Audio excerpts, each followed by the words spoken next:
बिस्मिल्लाहिर्रहमानिर्रहीम। अस्सलाम वालेकुम नाज़रीन, रिजवान अली अहमद आपकी खिदमत में हाजिर। ऑपरेशन बुनियान मरसूस अल्हम्दुलिल्लाह ये ऑपरेशन मुकम्मल हुआ, कामयाब हुआ और पाकिस्तान के मुसल्लह अफवाज को, पाकिस्तान की आवाम को, हुकूमत पाकिस्तान को और पाकिस्तान के मौक़िफ़ को अल्लाह ताला ने फ़तह से हमकिनार किया। मुसल्लह अफवाज के तर्जुमान DGI-SPR lieutenant general Ahmad Sharif Chaudhry ने वाइस एडमिरल रब नवाज और air vice marshal Aurangzeb Ahmad के हमरा एक तफसीली न्यूज़ ब्रीफिंग की और जिस अंदाज में, जिस बॉडी लैंग्वेज के साथ, जिस खुशी के साथ, जिस मुस्कुराहट के साथ इस न्यूज़ ब्रीफिंग का अहतमाम किया गया था और उसमें डिटेल सामने रखी गई, न सिर्फ मकामी मीडिया के बल्कि आलमी मीडिया के, उसमें पाकिस्तान और भारत की कशीदगी के हवाले से जो वाक़यात पेश आए 6 और 7 मई से लेकर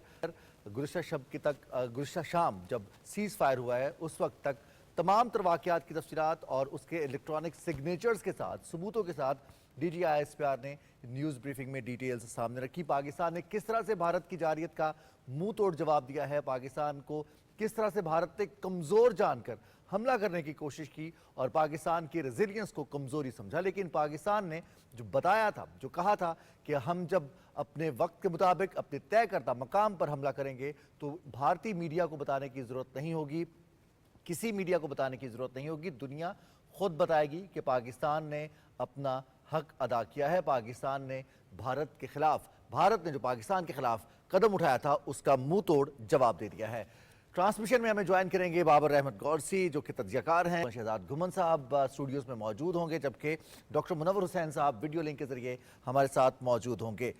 न्यूज़ ब्रीफिंग में जो डिटेल्स आज सामने आई हैं उसमें स्टेप बाय स्टेप चलें। सबसे पहले 6 और 7 मई की दरमियानी शब जब भारत ने जारियत की, उससे कबल भी भारत ने एक जारियत की थी जब उन्होंने तैयारे पाकिस्तान के बॉर्डर की जानिब लाए थे और उनको पाकिस्तान के एयर डिफेंस सिस्टम ने, पाकिस्तान की फ़िज़ाइया ने मौसर कार्रवाई करते हुए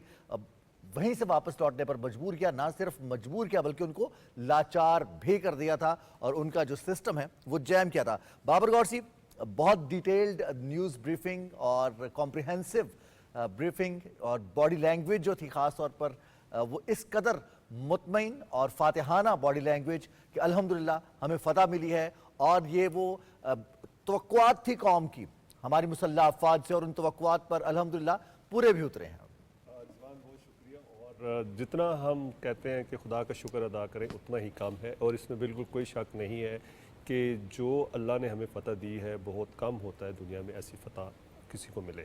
और जब जो आप बात कर रहे हैं DGI-SPR की और जितने दूसरे एयर फोर्स और इसी तरह आपने देखा है कि नेवी के जो जनरल्स थे दोनों ने, जिस तरह आपने राजा औरंगज़ेब और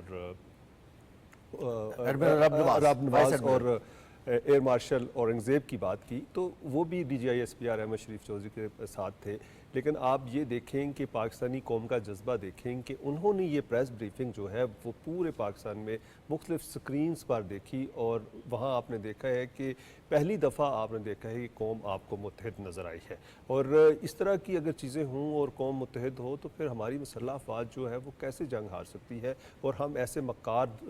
दुश्मन से कैसे जंग हार सकते हैं। अब आपने बात की है कि हम इसको अब लेके जाएंगे जो DGI-SPR की जो है प्रेस टॉक है जिसमें उन्होंने तमाम जो हकायक हैं वो बयान किए हैं और इंटरनेशनल मीडिया और लोकल मीडिया, सोशल मीडिया, तमाम लोगों के सामने हकायक रखे हैं कि बहुत सी इंडियन मीडिया ये कह रहा है कि ये हकायक पर मबनी चीज़ें नहीं है, लेकिन उन्होंने सबूत के साथ ये चीज़ें रखी हैं क्योंकि जो जो चीज़ें उन्होंने की हैं, जहाँ जहाँ पर अटैक्स किए हैं, जहाँ पर उन्होंने मुँह तोड़ जवाब दिया है और भारत का जो जो लॉस हुआ है वो उन्होंने तरतीब से बयान किया है। अब बात यह है कि जब सीज़ फायर की बात हुई और प्रेसिडेंट ट्रंप ने रोल प्ले किया तो सीज़ फायर तो उस वक्त हुई जब उनको समझ आ गई कि अब हम जंग हार रहे हैं और हमारे पास कोई चारा नहीं है, वरना अदरवाइज़ ये हमारा मक्कार दुश्मन और जिस तरह ये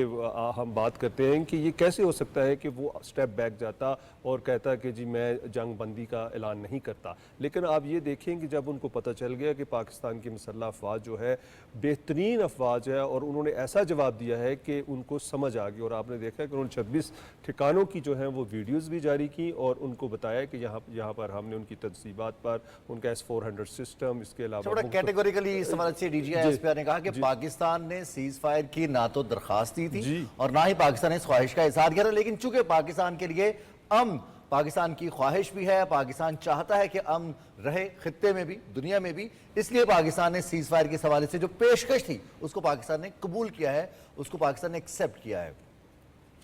जब अकबर शहजाद घुमन साहब, इस पर बहुत सारी चीज़ें हैं जो कि बड़ी डिटेल के साथ स्टेप बाय स्टेप और डॉट्स को कनेक्ट करते हुए DGI-SPR ने, फिर एडमिरल रबनवाज साहब ने और air vice marshal Aurangzeb Ahmad ने डिटेल्स शेयर की हैं। हमारी तीनों मुसल्लह अफवाज की कारकर्दगी, उनकी परफॉर्मेंस क्या रही, स्ट्रेटजीज़ क्या रही और पाकिस्तान ने किस तरह से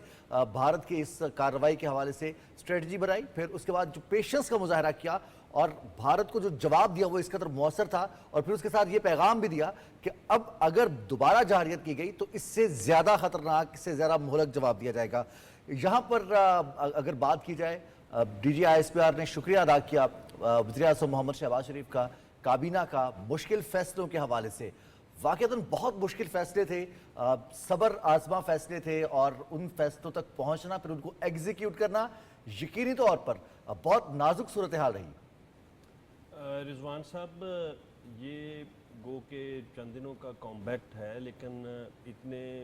मल्टीपल महाज़ों पे जिस तरीके के साथ पाकिस्तान की अल्लाह ताला ने इज़्ज़त रखी है, वो बहुत एक यादगार, इसे हर हवाले से एक वाक़या कहा जा सकता है। आप ये देखें कि वाक़यात का तसलसल ज़रा देखें कि पहली बात तो ये है कि जब 22 अप्रैल को पहलगाम का वाक़या होता है तो उसके बाद पाकिस्तान ने इंतहाई ज़िम्मेदारी के साथ कहा कि आप इंटरनेशनल कोई इस पर इन्वेस्टिगेशन करवा लें तो हम आपके साथ कोऑपरेशन करने के लिए तैयार हैं। लेकिन इंडिया का एक जो मखसूस जारहाना रवैया था, और वो शायद उनकी कोई अपनी अंदरूनी इलेक्शंस के हवाले से बीजेपी की ज़रूरत भी थी, तो उन्होंने जो उनका रवैया था वो बड़ा दिन ब दिन जारहाना होता जा रहा था, और अल्टीमेटली, और ये पाकिस्तान ने उन्हें बारहा ये वार्न किया कि अगर आपने हमारी टेरिटोरियल सॉवरेनिटी को हाथ डालने की कोशिश की तो बहुत आपको भरपूर जवाब दिया जाएगा। लेकिन वो शायद इसे ये समझते रहे कि ये एक रूटीन का मामला है और ये ऐसी पाकिस्तान कह रहा है, ऐसा कुछ भी नहीं होगा, क्योंकि कोई भी एक मुल्क दूसरे को कहे तो वो दूसरा मुल्क ऐसे ही कहता है। लेकिन ये कि इस सारी सूरत हाल में ये हुआ कि आप ये देखें कि चीज़ें इस तरीके के साथ एक लड़ी में परोई गई और इस अच्छे तरीके के साथ पाकिस्तान की फेवर में गई। एक तो जब उन्होंने पाकिस्तान पे असाल्ट किया और जो निहत्ते शहरियों पे उन्होंने मिज़ाइल फ़ायर किए मुख्तलिफ़ मकामात पे, जैसे रहीम यार ख़ान मुरीद के और इसी तरह आज़ाद कश्मीर में, तो उसके साथ दुनिया में एक ये पैगाम गया और पाकिस्तान का सफारती महाज पे एक अपर हैंड हो गया कि इन्होंने जी सिविलियन आबादी को निशाना बनाया है, और इंडिया ने मौक़िफ़ ये लिया जी कि हमने किसी मिलिट्री इंस्टॉलेशंस को जो है वो निशाना नहीं बनाया। लेकिन उसके बाद ये कि जो 300 के करीब यहाँ हमारे जो इसराइली ड्रोन हैं वो उनसे हमला किया गया मुख्तलिफ़ हमारे शहरों पे, मुख्तलिफ़ जगहों पे। तो पाकिस्तान पे ये इल्ज़ाम लगाया जाता रहा जी कि पाकिस्तान की तरफ से भी ड्रोन उनके मुख्तलिफ़ शहरों में जाते रहे हैं। अच्छा, एक मैं यहाँ आपको नुक्ता ज़रूर बयान करना चाहूँगा कि जो इंडियन मीडिया जितना हाइपर था और जितना हॉकिश उनका रवैया था, वो तो बिल्कुल अपने आप को यूँ समझ रहे थे जैसे वो इसराइल हूँ और हमको गज़ा हूँ या फ़लस्तीन हूँ, और वो कह रहे थे उड़ा दो, इनको ठोक दो, फलां कर दो। और फिर जिस तरह से उन्होंने सनसनी पैदा की, एक तरह से जो मोदी हुकूमत है वो अपने नैरेटिव की स्लेव हो गई। और अल्टीमेट घुमन साहब 10 मई की दोपहर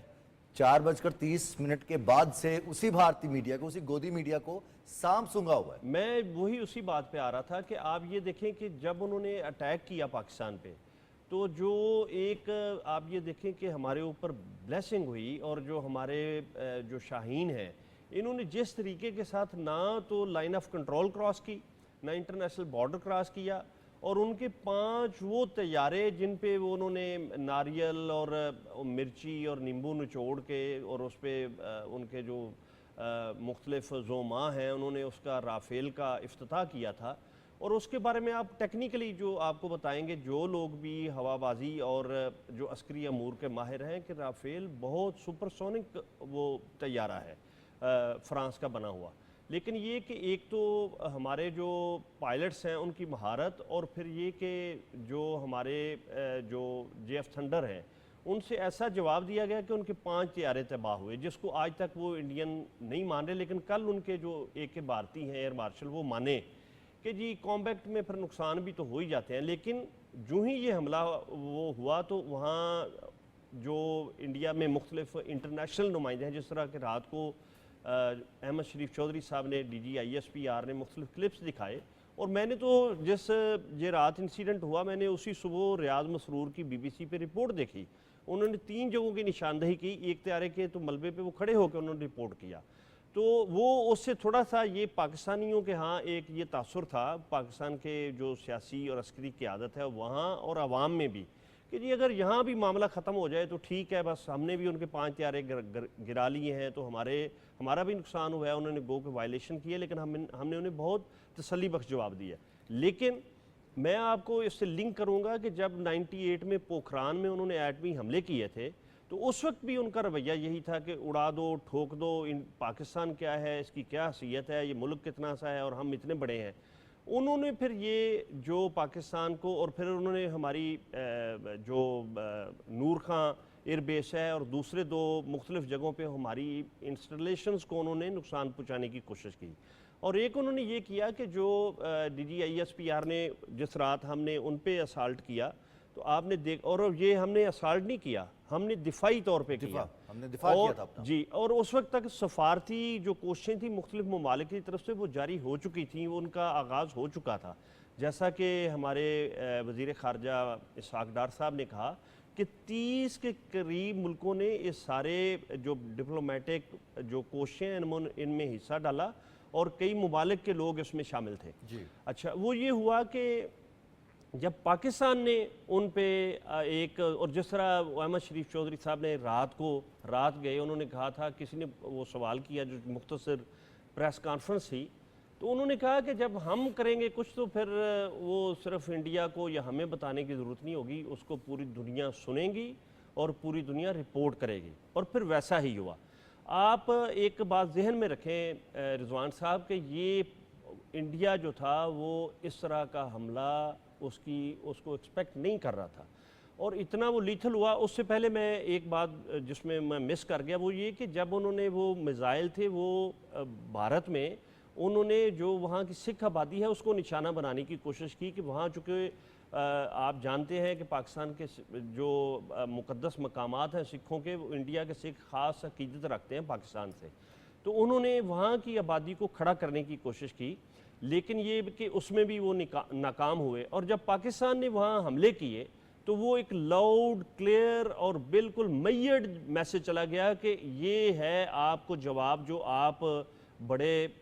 फिर रहे थे और एक उसमें घुमंड में थे और एक तकब्बर और गुरूर में थे, तो वो उस दिन तकब्बर जो था वो गुरूर और वो खाक में मिल गया। इसमें एक जो सबसे बड़ी, आपने वो सब लोगों ने सोशल मीडिया पे और इंटरनेशनल मीडिया पे वो क्लिप देखा होगा कि जिस तरीके के साथ ये एक मल्टी रेंज टास्क था, जिसमें आप देखें कि हमारी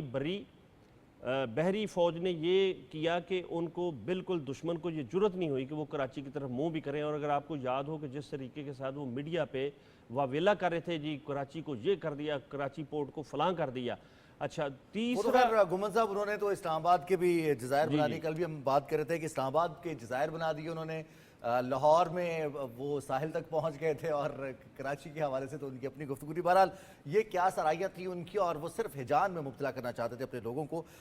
बाबर गौरसी, पाकिस्तान ने टेक्निकली तमाम शोबाजात में, वो ना सिर्फ हम मिलिट्री फ्रंट्स की बात करें, एयरफोर्स की बात करें या फिर बहरी बात करें, बल्कि अगर हम इंफॉर्मेटिक्स की बात करें, हम बयानिए की बात करें, साइबर विंग की बात करें पाकिस्तान एयरफोर्स के, पाकिस्तान की मुसल्लह अफवाज के, तो वहाँ पर भी DG ISPR ने ख़ास तौर पर नौजवानों का शुक्रिया अदा किया है। अब यहाँ पर मैं रिलेट करना चाहता हूँ उस बात को,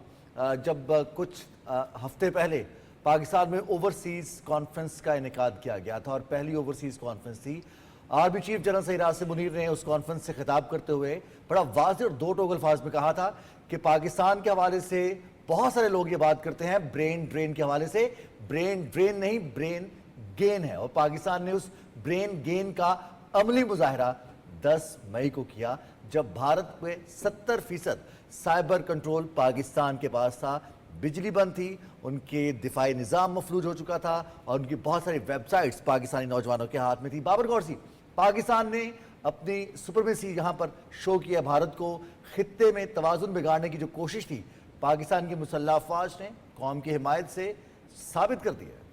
बिल्कुल रिजवान, आपने ठीक कहा। और ख़ासकर जो DGISPR ने एक बहुत इंपॉर्टेंट बात की, सारी बहुत ही इंपॉर्टेंट थी, लेकिन ये बहुत अच्छी लगी, मुझे तो बहुत अच्छी लगी। उन्होंने कहा कि जो हमारे जवान हैं वो हमारा सासा है, और उन्होंने फ्रंट फुट पे आकर जो है वो जंग ना सिर्फ लड़ी बल्कि उस महाज के ऊपर उन्होंने काम किया। और उन्होंने कहा कि वो साइबर का महाज था, वो क्या कहते हैं, मीडिया का महाज था, सोशल मीडिया का था, इंफॉर्मेशन के हवाले से। देखें जो अब जंगें हैं उनका ताल्लुक जो है वो इंफॉर्मेशन से ज़्यादा है। अभी जिस तरह जंग हो रही है, अब तो सीज़ फायर है, लेकिन इससे पहले आपने देखा कि जिस तरह आपने भी कहा कि सनसनी फैलाई जा रही थी, लेकिन हमारे जो जवान हैं उनको हम सल्यूट पेश करते हैं। जितने भी यंगस्टर्स हैं, यंग लोग हैं, उन्होंने ना सिर्फ सोशल मीडिया पे, हर जगह पर इंडियन जो लोग हैं उनका, इंडियन मीडिया का काउंटर नैरेटिव दिया, और जो पाकिस्तान का नैरेटिव था उसको कामयाब करवाने में, लॉजिक उसको कामयाब करवाने में नौजवानों का बहुत बड़ा किरदार है। और ये बात बिल्कुल दुनिया को भी पता है कि हमारा 60% जो आबादी है वो नौजवान है उसमें। और आप ये देखें कि जो हमारा नौजवान है कितना एजुकेटेड है, कितना इंफॉर्मेटिव है और कितना कनेक्टेड है दुनिया के साथ, कि कोई भी नैरेटिव आता था तो उसको काउंटर नैरेटिव, जिस तरह आपने कहा, लॉजिक से करते थे। और लॉजिक भी वो थी जो कि बिल्कुल आप देख रहे हैं कि सच पे मबनी थी। हमारा एक भी सोशल मीडिया का अकाउंट देख लें पूरे पाकिस्तान का, आप टीवी चैनल्स देख लें, आप इसके अलावा इलेक्ट्रॉनिक के अलावा आप प्रिंट मीडिया देख लें, आप ओरिजिनल न्यूज़पेपर्स देख लें, आप लोगों की राय देख लें, किसी ने भी झूठ नहीं बोला। जो जो हुआ, जो जो किया, सच पे किया। और आपने देखा कि आज दुनिया ये कह रही है कि जो पाकिस्तान का नैरेटिव है, जो पाकिस्तान का बयानिया है, उसको वहाँ उनके नौजवानों ने सोशल मीडिया पे बड़े अच्छे तरीके से प्रेजेंट किया। और आपने देखा है कि वही सोशल मीडिया की वजह से आपने देखा है कि जितनी दुनिया की बड़ी अखबारात थी, जितने बड़े चैनल्स थे, आप यूरोप के देख लें, आप चाइनीज़ देख लें, आप RT जो रशियन है, TRT देख लें, इसके अलावा जो दूसरे साउथ अमेरिकन के, इसी तरह ऑस्ट्रेलिया के जितने न्यूज़ चैनल और प्रिंट मीडिया था, उन्होंने जो तमाम का तमाम नैरेटिव है वो पाकिस्तान का बाय किया, और पाकिस्तान के सोशल मीडिया से, पाकिस्तान के इलेक्ट्रॉनिक मीडिया से, पाकिस्तान के प्रिंट मीडिया से लिया। और उसके ऊपर ना सिर्फ उन्होंने एडिटोरियल्स लिखे बल्कि अपने अपने ओपिनियंस भी लिखे, व्लॉग्स भी किए और बताया कि आपने कि ये असल हकीकत क्या है। और उसकी वाज़ह मिसाल आप देख लें कि जो CNN के यहाँ पे जिन्होंने रिपोर्ट की, और उन्होंने हक़ाइक़ पे मबनी जो है वो चीज़ें की, क्योंकि इंडियन मीडिया जो है वो किसी और दूसरे मीडिया को तो मानने के लिए तैयार नहीं था। लेकिन जब CNN की रिपोर्ट आई तो उन्होंने कहा कि जी बिल्कुल जो पाकिस्तान ने अटैक्स किए हैं वो बिल्कुल ठीक किए हैं। दूसरी बात आपने की कि जब आर्मी चीफ हमारे जहाँ भी जाते हैं वो वाज़ह तौर पर बात करते हैं, क्लियर हेडेड पर्सन है और दरमियानी रास्ता इख्तियार नहीं करते। और आपने देखा है कि काकुल अकेडमी में भी, और इसी तरह जो आपने ओवरसीज़ कन्वेंशन की बात की, वहाँ पर भी उन्होंने कहा कि ये जो मुट्ठी भर लोग हैं, या जो इंडिया अपने आप को बहुत बड़ी ताकत समझता है, ये हमारे दिफा को कमज़ोर कर लेगा। हम ऐसी कौम नहीं है, हम वतन के लिए जान देना भी जानते हैं और जान लेना भी जानते हैं। और हमने देखा कि जो उनके अल्फाज थे वो आज सच साबित हो रहे हैं। जब पॉलिटिकल लीडरशिप और अस्करी क़यादत जो है वो आप देखें कि बहुत अच्छी हो और क्लियर हेडेड हो और पाकिस्तान के साथ मुखलिस हो, तो आप देख सकते हैं कि कौन ऐसा मुल्क है जो पाकिस्तान की सॉवरेनिटी पे आकर हमला करे और उसको जवाब ना दिया जाए। और हम तो भारत की जो जितनी भी आप देख लें जारियत है उसका मुकाबला आज से नहीं कर रहे, हम तो 1947 से कर रहे हैं। जब हमारी पार्टीशन हुई उस वक्त से ही हमारी नस्लें जो है ये देख रही हैं कि हमेशा जब भी हमला करता है भारत करता है, लेकिन पहली दफ़ा ऐसा हुआ है कि भारत को मुंह की खानी पड़ी है और दुनिया ने कहना शुरू कर दिया है कि पाकिस्तान जो है एक बहादुर कौम है। पाकिस्तान की ये तो हम बाबर बताएंगे अपने नाज़रीन को कि पहली दफ़ा नहीं, भारत को सन 65 में भी ऐसी ही मुंह की खानी पड़ी थी और उससे एक दफ़ा फिर पूरी दुनिया के सामने गिड़गिड़ाना पड़ा था कि सीज़ फायर चाहते हैं। उस वक्त भी पाकिस्तान ने कम रिसोर्सेज रखते हुए भी भारत को धूल चटाई थी। और इस दफ़ा भी पाकिस्तान ने, जो कि भारत को एक गरूर था कि अददी बर्तरी उसके पास है, बेहतर इकॉनमी है, या उनके पास रफेल तैयारे आ गए हैं, तो अब वो पाकिस्तान के खिलाफ जो वो 2019 में जिस तरह से उनको एक था कि शायद एयर बैलेंस या एयर फोर्स का बैलेंस पाकिस्तान के पास शिफ्ट हो गया तो वो वापस ले सकेंगे, लेकिन रिजवान भाई, मैं एक चीज़ ऐड करना चाहूँगा, थैंक यू आपकी। कि बिल्कुल 1965 में ये सोशल मीडिया नहीं था, लोगों को, आपको भी पता है कि इतना पता नहीं था, आपने बिल्कुल बात सही की है। लेकिन मैं ये जो आपने बात की है ना एयरफोर्स के हवाले से, मैं आपको एक बात बताऊं कि जो मोदी है, जो मुगलिया जितने भी आपने देखा हुक्मरान है, उनसे नफरत करता है। अभी आप देखें वो सबसे ज़्यादा नफरत दो नामों से करता है। एक नाम है बाबर और हमारे एयर चीफ का नाम है ज़हीर अहमद बाबर, और दूसरे जो हमारे इस वक्त ऑपरेशन के इंचार्ज हैं वो हैं औरंगज़ेब अहमद, वो भी मुगलिया ख़ानदान के बादशाह गुजरे हैं। तो आप ये देखें कि ये अल्लाह की तरफ से कनेक्टिविटी होती है कि आज दोनों लोग जो हैं एयरफोर्स के हवाले से, मोदी उनसे सख्त नफरत करता है और वही मोदी को जो है सही मज़ा चिखा रहे हैं। जी, अब गुमन साहब, अब थोड़ा सा बात करेंगे साइबर सक्सेस पाकिस्तान की जो रही इस पूरे फजर के बाद। पाकिस्तान ने ऑपरेशन मुनय्यन मरसूस का आगाज़ किया था और उसके बाद 12:30 बजे तक जो इत्तलात आई उसमें पाकिस्तान ने न सिर्फ वाज़ेह बढ़तरी हासिल की बल्कि दुश्मन को चारों शाने चित में कर दिया था। उसमें साइबर फोर्स, हमारी जो साइबर फोर्स, उसका किरदार बड़ा शानदार रहा। वो शाना बशाना रही और बहुत ही, जिसे हम कहते हैं, हमारे वो गुमनाम सिपाही थे जिन्होंने ना कैप्स पहनी थी ना यूनिफॉर्म पहना था, लेकिन इसके बावजूद वो पाकिस्तान के महाज पर कामयाबी से आगे बढ़े और उन्होंने पाकिस्तान की कामयाबी में अहम किरदार भी अदा किया। तो इस जो डायमेंशन है और ये जो पाकिस्तान का एक इस डायमेंशन में कामयाबी है, उसको आप कैसे देखते हैं? बहुत शुक्रिया रिजवान। मैं एक थोड़ी सी पहले ऐड करना चाहूँगा। अब गोरसी साहब ने बात की ना कि जी पहली दफ़ा पाकिस्तान ने को एक फ़तह नसीब हुई, उसमें मैं गुजारिश ये करना चाहूँगा कि एक बात मानने वाली वो होती है जो आपका मुखालिफ भी माने। आपको याद होगा कि करण थापर इंडिया के एक बहुत बैलेंस और मारूफ जर्नलिस्ट हैं, तो उनके प्रोग्राम में एक आए थे परवीन साहनी जो अस्करी अमूर के माहिर हैं। तो मैं उनका एक पुराना क्लिप रात को सोशल मीडिया पे देख रहा था, जो हमारे सीनियर जर्नलिस्ट इसरार कसाना हैं उनके साथ था। तो वो कह रहे थे कि पाकिस्तान स्ट्रेटेजिकली वो शो ये करता है जी कि हम उतने, हमारी मिलिट्री पावर उस तरह नहीं है और हम उस तरह इक्विप्ड नहीं हैं। ये उनका एक ट्रैप है और ये इस मौजूदा कॉम्बैक्ट में तो ये साबित हो गया। दूसरी बात वो ये कर रहे थे कि पाकिस्तान वेस्टर्न फ्रंट पे, यानी जो उनका वेस्टर्न फ्रंट है, जो हमारा ईस्टर्न है, कि पाकिस्तान को कभी भी शिकस्त नहीं हुई, ना 65 में, ना 71 में और ना अभी। तो मैं उसमें आपके अब साइबर जो अटैक्स हैं उनके हवाले से उस सब पे बात करूँगा कि देखिए ये बड़ा वसी मौजू है कि आप में उसमें सोशल मीडिया का भी जिस तरह DGISPR ने शुक्रिया अदा किया, और उसमें मैं अपने मुख्तलिफ जो फ़नकार हैं और वो तो हो गए सोशल मीडिया पर, और जो हमारी हिंदू कम्यूनिटी है और क्रिश्चियन कम्यूनिटी है उनका रोल भी बहुत अप्रिशिएबल है। और एक यहाँ तक कि जो हमारे मुख्तलिफ अक़लियतें हैं उनकी तरफ से ये जिस तरीके के साथ इसमें पार्टिसिपेशन की गई वो बहुत काबिल तारीफ़ है। जो पाकिस्तान ने साइबर अटैक किए वहाँ, जिस तरह महाराष्ट्र की उन्होंने जो कंपनी थी जो बिजली सप्लाई करने वाली थी, फिर उनके जो फ़िज़ाइया के सिस्टम से उनको जैम कर दिया। और ये मैं जिस तरह के अपनी गुफ्तगू के आगाज़ में पहले कहा गोरसी साहब से पहले जब मैं बात कर रहा था, तो वो ये था कि पाकिस्तान ने मल्टी जो फ्रंट्स हैं उन पे कामयाबी के साथ उनको ना सिर्फ ग्रिप किया बल्कि उसमें कामयाबी हासिल की और जो टारगेट्स थे वो अचीव किए। जो जिस तरह कहा जाता है ना मिलिट्री की ज़ुबान में कि मेजर्ड जो स्टेप्स थे वो लिए गए और उनको पूरी तरह जो हमारे टारगेट्स थे उनको हमने अचीव किया। तो उसमें ये था कि उससे पहले जब इंडिया ने हम पे असाल्ट किया था, हमारे सिविलियंस पे मिसाइल दागे थे, तो जो उनके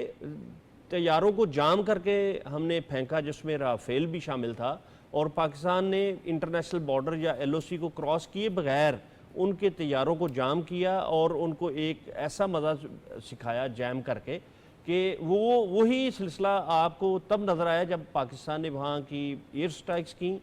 और मिसाइल दागे, और उसके साथ साथ उनकी पूरा एक किस्म का जो इस पे और भी इवेंट्स हैं, अब इन पे बात भी करेंगे आगे चलकर। हसन अल अरबी ने हमें ज्वाइन किया है। अहमद हसन अल अरबी तज्जियाकार हैं, टेलीफोन लाइन पर हमें ज्वाइन कर चुके हैं। अहमद, बहुत शुक्रिया। पाकिस्तान के नौजवान आप भी हैं और उन महाजों पर भी आपने किरदार अदा किया है जहां पर तमाम पाकिस्तानी नौजवानों की ख्वाहिश होती है कि वो इस तरह से पाकिस्तान के इमेज, पाकिस्तान के तशख़्ख़ुस के लिए, पाकिस्तान की नज़रियाती सरहदों की हिफाजत करें। DGISPR की जानिब से, पाकिस्तान की मुसल्लह अफवाज की जानिब से आपका शुक्रिया भी अदा किया गया है, तमाम नौजवानों का शुक्रिया अदा किया गया है, उसमें हम सब भी शामिल हैं। तो एक तो बताइएगा फीलिंग कैसी है 10 मई के बाद पाकिस्तान की कामयाबी और पाकिस्तान की ना तो ये दरख्वास्त थी लेकिन पाकिस्तान की ख्वाहिश ज़रूर है सीज़ फायर की, अमन की।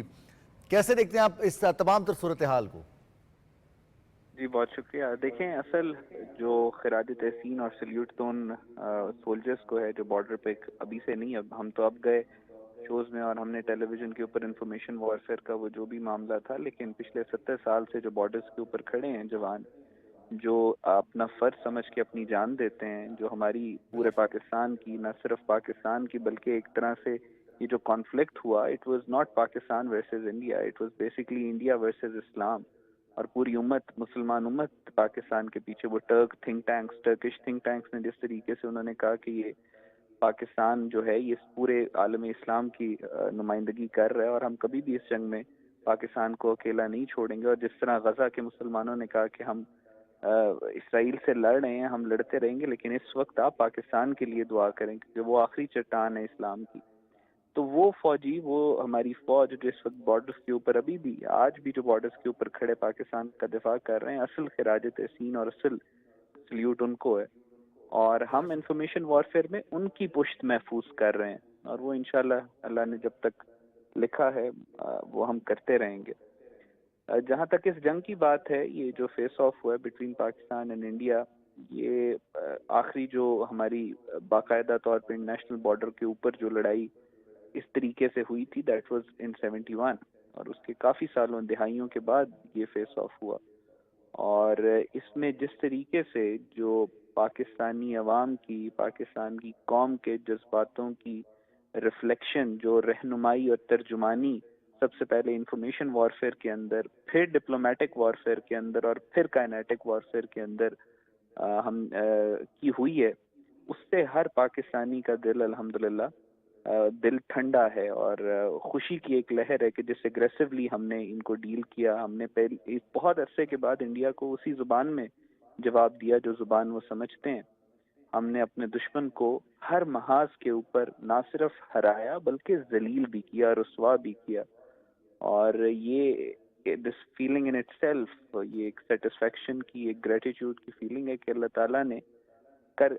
आई मीन, एक वो अपनी आर्मी को भी कहते थे कि बहुत बड़ी आर्मी है और हमारी एयरफोर्स भी बहुत बड़ी है और हमारा मुल्क भी आपसे कई गुना ज्यादा है और इकोनॉमी भी आपसे कई गुना ज्यादा स्ट्रांग है। पिछले 5 साल से ये सुन सुन के कान पक गए थे। तो अल्लाह ताला ने जिस तरीके से नुसरत की, माशाल्लाह, जंग के पहले 5 घंटे के अंदर, वो जिस दिन 6 और 7 मई की रात को एयरफोर्स का फेस ऑफ हुआ, बहुत सारे सरप्राइजेस थे भारत के लिए, चाहे वो हमारे एयरफोर्स की तरफ से हो, हमारे मिलिट्री की तरफ से हो, प्रिसीजन जिस तरह से हमने टारगेट किए उनके मिलिट्री टारगेट्स को और हिट किया प्रिसाइजली, फिर एयरफोर्स और वहाँ पर जो हमारे सिस्टम्स हैं, ख़ासतौर पर जो इलेक्ट्रॉनिक सिग्नेचर्स, कल न्यूज़ ब्रीफिंग में भी Aurangzeb Ahmad air vice marshal ने डिटेल से बताया, वो भी सरप्राइजेस शामिल रहे पाकिस्तान को, वहाँ पर भी अल्लाह ताला ने नुसरत दी। जी बिल्कुल, अल्हम्दुलिल्लाह। जिस प्रेसिजन के साथ अटैक पाकिस्तान ने किए, जिस तरीके से हमने टारगेट्स आइडेंटिफाई किए, जाहिर है वही ये आइडेंटिफिकेशन की इंडियन मिलिट्री के नर्व सेंटर्स क्या हैं, जिस तरीके से हमारी एयरफोर्स ने, जिस तरीके से हमारी आर्मी ने, जिस तरीके से, और स्पेशली ये जो प्रेसिजन टारगेट है, इसमें हमारी इंटेलिजेंस एजेंसीज का जो सालों का काम छुपा होता है। वो तो एक आपको टारगेट तो नजर आ गया कि आपने जंग के दौरान एक उनकी बहुत नर्व सेंटर को, उनकी स्पाइनल कॉर्ड को आपने फ्रैक्चर कर दिया, लेकिन उसके पीछे हमारे जो इंटेलिजेंस के ऑफिसर्स, जवान हैं, उनका जो दिहाइयों का काम छुपा हुआ है, वो अपनी, उसकी वैल्यू बहुत ज्यादा है। तो जिस तरीके से हमने आइडेंटिफाई किया उन टारगेट्स को, जिस तरीके से हमने उनको हिट किया और जिस तरीके से हमने बैकफुट पे डाल दिया जंग के पहले 2-3 घंटों के अंदर ही दुश्मन को, इतने बड़े दुश्मन को बैकफुट पे डाल देना, ये अपने अंदर एक माशाल्लाह जियोपॉलिटिकल मार्वल और मिरेकल है। और अल्हम्दुलिल्लाह द प्रेसिजन वाज देयर, और जिस तरीके से हमने वो किया, इट प्रूव कि पाकिस्तान की जो फौज है वो दुनिया की one of the most professional army in the world है। बिल्कुल, इसमें कोई शक नहीं, और अगर किसी को शक था भी तो वो शक बहुत अच्छी तरह से दूर हो गया है। आप भारतीय मीडिया को फेस करते रहे हैं, वहाँ पर पाकिस्तान का नैरेटिव पेश करते रहे हैं। अब तस्वीरें सच बोलती है। अब भारत के फोर्सेस की जानिब से एक प्रेस ब्रीफिंग की गई, न्यूज़ ब्रीफिंग की गई और उसमें सवालात के जवाबात उस तरह से नहीं दिए गए। दूसरी जानिब पाकिस्तान की मुसल्लह अफवाज की जानिब से DGI-SPR की जानिब से एक डिटेल न्यूज़ कॉन्फ्रेंस की गई और उसमें तमाम सवालों के जवाबात, तमाम सबूत, पाकिस्तान ने कहाँ कितनी शिद्दत से अटैक किया और पाकिस्तान को कौन कौन सी कामयाबियां हासिल हुई, वो तमाम डिटेल सामने रखी। तो तस्वीरें चीख चीख कर बता रही हैं हाल उनका भी जो जारियत कर रहे थे और उनका भी जिन्होंने सिर्फ रिटेलिएट किया, सिर्फ अपना हक इस्तेमाल किया। जी बिल्कुल, जिस तरह से कहा था कि जब जो सच होता है वो उसको आपको एक्सप्लेन नहीं करना पड़ता, उसके लिए आपको बहुत बड़े बड़े नैरेटिव्स और वो अपने मीडिया के ऊपर ऊंची आवाज में चीखना नहीं पड़ता। जो DGI-SPR ने भी कहा था कि जब हम रिटेलिएट करेंगे तो फिर हमें आपकी जरूरत नहीं पड़ेगी, तो पूरी दुनिया देखेगी कि हमने रिटेलिएट किया। हम दिन की सुबह की पहली किरण निकलने के बाद, फजर की अजानों के बाद हमने अल्लाह का नाम लेके ये ऑपरेशन लॉन्च किया और अल्हम्दुलिल्लाह पूरी दुनिया ने देखा। अभी CNN से लेके BBC तक, जो कि दुनिया के बड़े अखबारात हैं और न्यूज़ चैनल्स हैं और न्यूज़ आउटलेट्स हैं, जिनकी हद्दुल वसा कोशिश यही होती है कि पाकिस्तान की कोई तारीफ दुनिया में कहीं पे ना छपे, उनको भी अल्लाह ने मजबूर किया कि उन्होंने पाकिस्तान से जो इंडिया के लॉसेस हैं वो दिखाए। जिस तरीके से अभी उनकी रिपोर्ट्स आ रही हैं कि इंडिया के क्या लॉसेस हैं, पाकिस्तान के लॉसेस का कंपैरेटिव एनालिसिस जिस तरीके से CNN, BBC,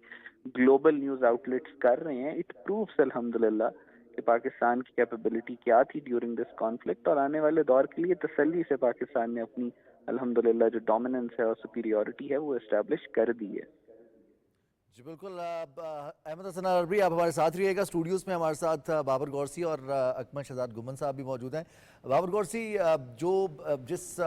स्ट्रेंथ का और जिस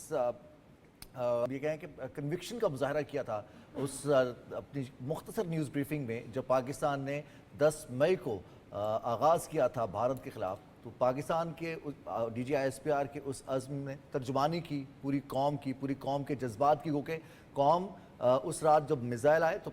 तमाम कौम ये चाहती थी कि फ़ौरन से पहले भारत को जवाब दिया जाए, लेकिन गुज़िश्ता रात न्यूज़ ब्रीफिंग में कहा कि हमें बहुत कैलकुलेशन के साथ, मेजर्ड स्टेप्स के साथ आगे बढ़ना होता है ताकि कम से कम नुकसान हो और ज़्यादा से ज़्यादा हम अपने अहदाफ हासिल कर सकें। DGI-SPR की इस अप्रोच और पाकिस्तान मुसल्लह अफवाज की जो अप्रोच रही है इस पूरे वाक़े में, पूरे इस जो एक कशीदगी की सूरत हाल थी, उसमें इंतहाई प्रोफेशनल फ़ौज होने का पाकिस्तान ने एक दफ़ा फिर सबूत दिया और पूरी दुनिया को बता दिया है पाकिस्तानी आर्मी कितनी स्ट्रॉन्ग है। हम नर्वस और जो हमारे नर्व्स है वो कितने स्ट्रॉन्ग हैं और हमारी जो एक्सरसाइज है वो कितनी ज़बरदस्त है। जी रिजवान, आपने बिल्कुल ठीक बात की कि जो हमारी आवाम है, ज़ाहिर है हम जज्बात रखते हैं और जज्बात होने भी चाहिए, लेकिन बात यह है कि जो जंगें हैं वो जज्बात से नहीं लड़ी जाती। हमेशा जो कमांडर्स होते हैं उनके दिमाग जो हैं वो ठंडे होते हैं और उनके जो एक्शन है वो गर्म होते हैं। तो वही मुजाहरा हमारी जो प्रोफेशनल आर्मी है उसने किया और DGI-SPR ने बिल्कुल सही बात की कि हमें एक एक मिनट का पता था, हमें आवाम की पल्स का पता था कि हमारी आवाम क्या चाह रहे हैं, लेकिन उससे ज़्यादा गुस्सा हमें था। हम चूँकि फ्रंट फुट पे लड़ने वाले हैं हर जगह पर, तो इसलिए हमने कहा कि हम बिल्कुल आपके जज्बात की तर्जुमानी करेंगे और जब हमने आवाम की तर्जुमानी करेंगे तो आवाम को पता चलेगा कि हमने उनकी तर्जुमानी की है और ऐसा ही हुआ। और आपने देखा है कि हिकमत अमली जो होती है, जंगी हिकमत अमली जो होती है, वो चूँकि बहुत ही सीक्रेट रखी जाती है और एक्शन के लिए ज़ाहिर है जगह का तयन भी किया जाता है, टाइम का भी तयन किया जाता है। और दूसरा ये होता है कि आपने टारगेट करने होते हैं। असल वजह यह है कि बात ये होती है कि क्या वाकई टारगेट आपकी अचीव हुए हैं कि ये नहीं, या वैसे ही आप अगर बम मार दें या वैसे गोले मार दें, मिसाइल मार दें और अपने हदफ तक ना पहुँचे और आपके टारगेट अचीव ना हो, तो उसका फ़ायदा कोई नहीं। उसमें फिर ये होता है कि जो हमला करने वाला होता है वो उसको कहते हैं कि नॉन प्रोफेशनल। और जिस तरह के भारत ने किया, और भारत ने क्या किया कि जी हमारी चंद जो आपने देखा है कि मसाजिद को नुकसान पहुँचाया, हमारे इंफ्रास्ट्रक्चर को नुकसान पहुँचाया, उनके जो टारगेट्स थे वो पाकिस्तानी जितनी भी आपने DGI-SPR ने गुज़श्ता शब ये कहा ना कि फूल जैसे बच्चे थे जिनको शहीद किया, हमारे वो मासूम ख़वातीन को निशाना बनाया, बुजुर्गों को निशाना बनाया गया, मसाजिद को निशाना बनाया गया, तो उनका बदला अल्हम्दुलिल्लाह पाकिस्तान ने ले लिया, क्योंकि पाकिस्तान अपने शहरियों के मुसल्लह अफवाज अपने शहरियों के खून के एक एक कतरे का हिसाब लेंगी, ये पहले दिन कहा था DGI-SPR ने। जी हाँ, बिल्कुल आपने सही कहा और आपने देखा है कि ये करके दिखाया। अब देखें, जब हमने ये कर लिया है और अब इंटरनेशनल वर्ल्ड इसको मान रहा है कि पाकिस्तान की जो फ़ौज है दुनिया की बेहतरीन अफवाज में उसका जो है मकाम है। अगर आप सोशल मीडिया पर जाएं तो एक क्लिप चल रहा है जिसमें कहा जा रहा है कि 10 जो दुनिया की बेहतरीन आर्मीज़ हैं उनके नंबर क्या है, उनकी किस तरह उनकी नंबरिंग हो रही है। जी हाँ, तो नंबर 1 इस वक्त वो कह रहे हैं कि जो इस जंग के बाद जो है वो पाकिस्तान की फ़ौज को नंबर 1 करार दे रहे हैं। तो अभी आप देखें कि जो दुनिया की नंबर 1 फ़ौज हो और हाईली प्रोफेशनल हो और जिसके पास जदीद तरीन असला भी हो और जज्बा भी हो, तो फिर आप देख सकते हैं कि उनकी हिकमत अमली कितनी अच्छी होगी। और दूसरी बात यह कि दुनिया के जितने टॉप के जो आप देख लें न्यूज़पेपर हैं जो डिफेंस पे लिखते हैं, जो एक्सपर्ट्स हैं, जो कि जिनका काम जो दुनिया की डिफेंस प्रोडक्शन की कंपनीज़ हैं, जो वो एनालिसिस करवाती हैं, रिसर्च करवाती हैं, वो उन्होंने देखे पाकिस्तान की एयरफोर्स को आपने देखा है कि हवा में कहा है कि ये पाकिस्तान की एयरफोर्स जो है बादशाह है हवा की, किंग ऑफ द स्काई है। तो अभी आप देखिए इससे बड़ी प्रोफेशनलिज्म क्या हो सकती है। और इसके साथ साथ आपने देखा है कि हमारी जो मुसल्लह अफवाज है उसका जो सारे का सारा फोकस था वो ये था कि हमने इंडिया को जब जवाब देना है तो इस तरीके से देना है कि वो आइंदा आने वाली नस्लें भी उनकी याद रखें। और अभी आप देखें कि जिस और तरह इसमें हमारा यहाँ मेंशन भी जरूरी है कि भारत में सिविलियन आबादी को निशाना नहीं बनाया गया, सिर्फ और सिर्फ प्योरली मिलिट्री इंस्टॉलेशंस को उनके टारगेट किया गया और वहाँ पर प्रिसाइजली जहाँ से पाकिस्तान पर हमला हो रहा था उनको जो एयर बेसिस थी, एयरफील्ड थी और S-400 दिफाई निज़ाम था उसको तबाह किया गया। घुमन साहब, अभी जैसे अभी बाबर गौरसी साहब ने जिक्र किया है आलमी जराइद का जो कि रिव्यू करते हैं, मिलिट्री रिव्यूज़ होते हैं उनके असले के हवाले से भी, जो जंग की मुख्तलिफ हिकमत अमलियाँ होती हैं उसके हवाले से भी, S-400 भारत का उसको नाकारा करना, तबाह करना पाकिस्तान एयरफोर्स की जानिब से, पाकिस्तान की मुसल्लह अफवाज की जानिब से कहा जा रहा है कि ये बहुत बड़ा वाक़या है। गालिबन 1945 दूसरी जंग अज़ीम में वो जो एक अफसोसनाक वाक़या पेश आया था एटॉमिक हमले वाला, उसके बाद ये एक दूसरा बड़ा वाक़या है जो पाकिस्तान की अफवाज ने अपने नाम किया है। रिजवान साहब, इसमें इतने ज़्यादा पहलू हैं कि मैं आज जब आ रहा था, ये 2 घंटे की हमारी ट्रांसमिशन है, तो मैं ये सोच रहा था कि 2 घंटे अगर मैं बोलना चाहूँ तो मैं बोल सकता हूँ, इसके इतने ज़्यादा पहलू हैं। मैं आपको एक बात कहूँ कि एक जो हमने अभी तक अपनी गुफ्तगू में इस पहलू की तरफ बात नहीं की या ध्यान नहीं दिया, वो ये है कि ये जो हालिया कॉम्बैक्ट है चंद दिनों का, ये पाकिस्तान और चाइना की दोस्ती की भी फतह है। आप ये देखें कि जो S-400 है वो जिस तरह राफेल पे उन्हें बहुत नाज, और ये बहुत महंगे सिस्टम से, और जिस तरह मैंने अपनी गुफ्तगू में पहले कहा कि वो बिल्कुल ये इंडिया एक्सपेक्ट नहीं कर रहा था कि इतने लीथल, इतने मेयर्ड और इतने कामयाब हमले होंगे। और दरअसल जो वो सीज़ फायर की तरफ गए हैं, आप ये याद रखें, और ये मैं नहीं कह रहा, ये इंटरनेशनल इदारे कह रहे हैं, राइटर्स कह रहा है, CNN कह रहा है, और CNN के बड़े मारूफ वो जर्नलिस्ट हैं जिनका क्लिप भी बहुत वायरल हुआ, निक रॉबर्टसन जी, तो उन्होंने जो है वो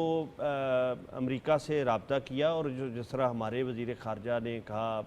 जो डिप्टी प्राइम मिनिस्टर भी हैं, कि 30 के करीब ममालिक में, और जिस तरह आप ये थोड़ा ये देखें ना कि अमेरिका उससे पहले क्या कह रहा था, जो डोनाल्ड ट्रंप थे, कि भाई ये अपना मामला खुद ही देख लेंगे, और जो DJ वैंस थे जिनको उन्होंने इम्प्रेस करने के लिए, जबकि वो भारत के दौरे पे ही थे, ये बताने के लिए जी कि पाकिस्तान एक ऐसी स्टेट है जो दहशतगर्दी करती है और फलां करती है, और ख़ास तौर तरह का नैरेटिव बनाने की कोशिश की। तो आप ये देखें जो इस जो ये हालिया चंद दिनों की कशीदगी और ये एक जंग हुई छोटी सी, इसमें किसी एक पहलू पे, जिस तरह आपने सारे पहलू कवर करने की कोशिश की, सोशल मीडिया का और जो साइबर अटैक्स का, और फिर ये कि S-400 ये इतना बड़ा आप समझ लें कि जो उन्होंने हाथ बढ़ाया सीज़ फायर की तरफ, दुनिया की तरफ, और उनको मार्को रूबियो ने जिस तरीके से हमारे चीफ ऑफ आर्मी स्टाफ से रब्ता किया, और फिर उनके वज़ीर ख़ारजा से रब्ता किया, जयशंकर से, डॉक्टर जयशंकर से, तो इसका मतलब ये है कि दुनिया ने इस बात का पूरी तरह एहसास कर लिया था कि पाकिस्तान जो वो बात कर रहा था वो सिर्फ बात नहीं कर रहा था, वो कर भी दिखाएगा। तो इससे आगे तो क्या था कि वो फुल स्केल जंग थी, जिसको शायद वो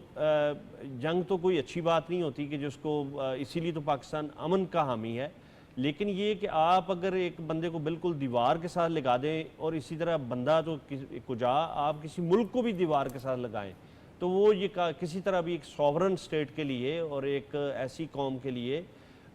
जो एक जज्बा ईमानी भी रखती हो, तो ये किसी तरह भी काबिल कबूल नहीं होता। लेकिन मैं एक बात यहाँ अप्रिशिएट करना चाहूँगा कि जो हमारी फ़ज़ाइया है, उनके जो सरबराह हैं chief of air staff Zaheer Ahmad Sidhu साहब, वो उन्होंने कोई बहुत ख़ुद को नुमायाँ होने की कोशिश नहीं की, बल्कि उन्होंने अपने ठंडे दिमाग के साथ चीज़ों को मैनेज किया और वो अपने जो उनके सरबराही में, जो उनकी मतहती में लोग काम करते हैं, वो उनको एक मुर्शद का दर्जा देते हैं। मुर्शद का मतलब कि उनको अपना अंदर से एक लीडर मानते हैं और उन्होंने अपनी सलाहियतों का हर हवाले से और जिस तरीके के साथ अच्छा, इसमें आप ये देखेंगे कि थोड़ा सा हमारी आर्मी ने स्ट्रेटेजिकली, हमारी आर्म्ड फोर्सेस ने एक स्ट्रेटेजिकली भी एक पॉलिसी अपनाई कि उसको गुरसी साहब और रिजवान साहब, मैं ये कहना चाहूँगा कि बहुत अच्छे तरीके के साथ वो एक उनको ये लगा कि शायद पाकिस्तान कुछ नहीं करेगा, ये बातें करेगा, और वो उस टाइम पे अटैक किया कि जब जिसको वो उसमें S-400 भी उड़ गया, उनकी जो एयरफील्ड्स हैं वो भी उड़ गई, उनके मिसाइल भी नाकारा हो गए और पाकिस्तान ने अपनी हर हवाले से तमाम मैदानों में अपना वो डिप्लोमेटिक फ्रंट हो, वो हमारा फ़िज़ाइया का हो, वो हमारा बॉर्डर्स पे हो और वो हमारा साइबर जो है वो फ्रंट हो। अहमद हसन, वज़ीर-ए-आज़म मोहम्मद शहबाज शरीफ पाकिस्तान के दोस्त ममालिक का ख़ास तौर पर शुक्रिया अदा किया, चीन का भी और तुर्की का भी, जिन्होंने मुश्किल वक्त में पाकिस्तान का भरपूर साथ दिया। इसके अलावा दीगर दोस्त ममालिक का जिन्होंने पाकिस्तान के मौक़िफ़ की तायद भी की। गुज़िश्ता शब DGISPR ने भी पाकिस्तान के दोस्त ममालिक के ख़ास तौर पर टेक्नोलॉजी में पाकिस्तान के एडवांसमेंट के हवाले से, जिस तरह से कि पाकिस्तान के पायलट्स की, पाकिस्तान के मिलिट्री पर्सनल की, पाकिस्तान के नेवी फोर्सेस के जवानों की तैयारी होती है, उनकी ट्रेनिंग होती है और पाकिस्तान वो ट्रेनिंग दूसरे ममालिक के साथ शेयर भी करता है, दोस्त ममालिक के साथ, उसको भी उन्होंने मेंशन किया है। अब दुनिया के लिए जो वर्ल्ड ऑर्डर की बात होती है, पाकिस्तान और भारत, जो 6 और 7 मई की दरमियानी शब हुआ और जो 10 मई की सुबह हुआ, ये इसने डायनामिक्स चेंज कर दिए हैं। वॉर कोर्सेज के डायनामिक्स चेंज होंगे।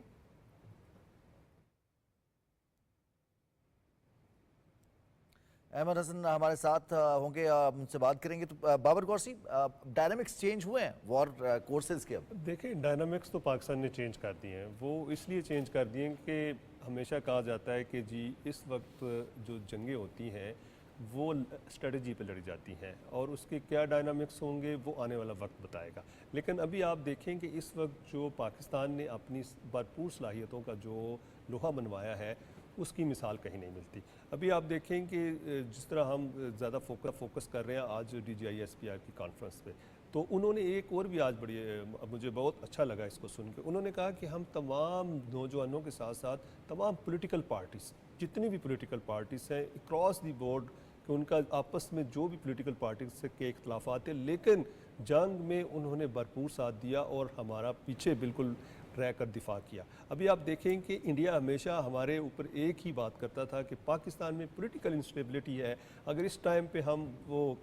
हमला करेंगे तो पाकिस्तान के अंदर जो सियासी हालात बेहतर नहीं है। लेकिन इंडिया को पता चल गया कि ये जो इख्तलाफात हैं ये हमारे आपस में है। ये देखिए, नज़रियात पे हो सकते हैं, हर पॉलिटिकल पार्टी का अपना नज़रिया होता है, लेकिन आपने देखा है कि इंडिया को एक वाज़ेह मैसेज गया कि हमारी जो पॉलिटिकल लीडरशिप है, जब भी मुल्क की सलामती की बात होगी, मुल्क के दिफा की बात होगी या जंग की सूरत में कोई मुकाबला करना होगा, तो हम इकट्ठे हैं। बेशक हम जो मर्ज़ी करें, हम इलेक्शन अलग-अलग लड़ते हैं, सारी चीज़ें करते हैं, तो इस तरह की जो चीज़ होती है ये भी कौमों को स्ट्रेंथ करती है। और हमारी कौम जो है हमेशा, इसमें आपने देखा है कि बहुत से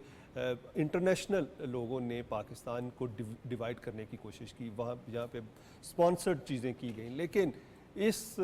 जो मोदी ने किया है और इसका जो मोदी का हमें शुक्रिया अदा करना चाहिए कि उसने जो किया और उसकी वजह से हमारी कौम जो है वो मुत्तहिद हो गई। बिल्कुल। और DGISPR ने गुज़िश्ता शब अपनी न्यूज़ ब्रीफिंग में एक बात कही कि पाकिस्तान ने जिस तरह से अपना हक इस्तेमाल किया है और जिस तरह से पाकिस्तान ने अपने खिलाफ, पाकिस्तान के खिलाफ होने वाली जारहियत का जवाब दिया है, अब इसके बाद अगर किसी को कोई शक रह गया कि पाकिस्तान अपने खिलाफ होने वाली जारियत पर खामोश रहेगा तो उसको ये शक दूर कर लेना चाहिए। पाकिस्तान की मुसल्लह अफवाज ने साबित कर दिया है, पाकिस्तान की क़यादत ने साबित कर दिया है कि वतन की सालमियत के लिए, इसकी हिफाजत के लिए हम किसी भी हद तक जाने को तैयार रहते हैं। ब्रेक लेंगे, ब्रेक के बाद वापस आएंगे, अपनी गुफ्तगू का सिलसिला आगे बढ़ाएंगे।